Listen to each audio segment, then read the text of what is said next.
আচ্ছা, right form of ভার্বের কিছু এক্সারসাইজ সলভ করবো আমরা। কোনো সেন্টেন্সে যদি জাস্ট, অলরেডি, রিসেন্টলি এই শব্দগুলো থাকে, তাহলে আমরা প্রেজেন্ট পারফেক্ট টেন্স ইউজ করি। তাহলে আনসারটা কী হবে? She has just finished her homework. এখানে যদি থাকতো রিসেন্টলি বা অলরেডি, তাহলে she has finished her homework recently, she has already finished her homework, এরকম হতো। আচ্ছা, এরপরটা যদি খেয়াল করি, they already go to market. Already আছে, তাহলে আনসার কী হবে? They have already gone to market.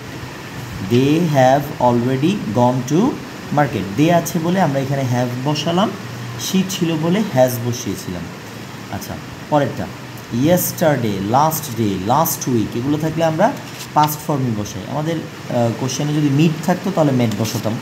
হ্যাঁ, তাহলে ম্যাটই আছে, মিট, ম্যাট, আনসার যেটা আছে সেটাই থাকবে। Once upon a time there live a king.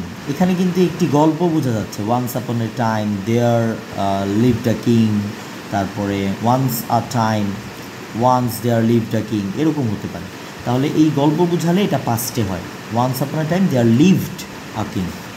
He read the news paper daily. আমরা জানি daily, occasionally, regularly, sometimes, often, এগুলো থাকলে প্রেজেন্ট ইনডিফিনিট টেন্স হয়। তাহলে প্রেজেন্টে আছে। But third person singular number he, she, it নাম হলে ভার্বের সাথে আমরা এস বা ইএস যোগ করি। তাহলে আনসার কী হবে? He reads the news paper daily. Look the baby Cry now. Now, at this moment, at present, এগুলো থাকলে আমরা প্রেজেন্ট কন্টিনিউয়াস টেন্স ইউজ করি। তাহলে কী হবে? The baby is crying now. The boy is fond of play cricket. এটা খুবই গুরুত্বপূর্ণ, বিশেষ করে এসএসসি এইচএসসিতে খুবই আসে।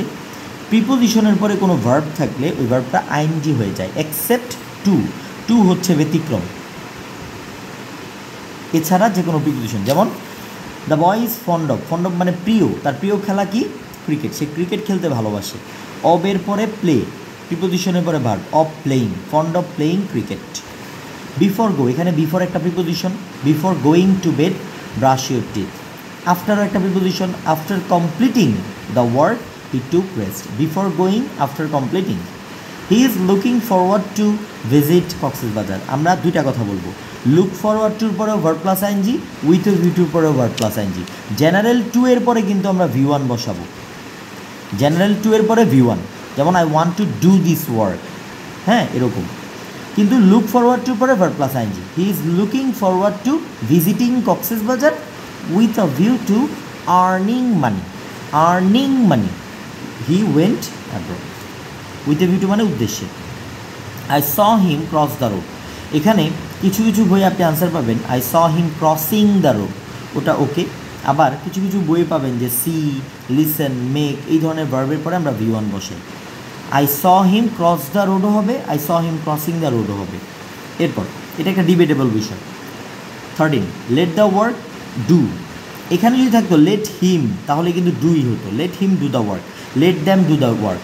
কিন্তু যেহেতু এখানে অবজেক্ট আছে এবং অবজেক্ট যেহেতু ডু এর মতো কাজটা করতে পারে না, তাহলে let the work be done, let the work be done.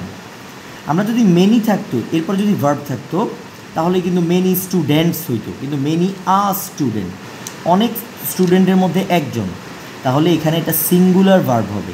তাহলে many a student makes the same mistake. Makes, many থাকলেই কিন্তু আমরা এস বাই এস দিব না, এটা করা যাবে না। Many a student makes. He recently, আমরা জানি অলরেডি আর রিসেন্টলি থাকলে হ্যাভ হ্যাজের নিয়ম, তাহলে কী হবে? He has recently bought a new phone. The book write by Rabindranath Tagore. Book কি নিজেকে নিজে লিখতে পারে না, তাহলে অ্যাক্টিভ হবে নাকি প্যাসিভ হবে? প্যাসিভ হবে। The book is written by Rabindranath Tagore, the book is written by Rabindranath Thakur.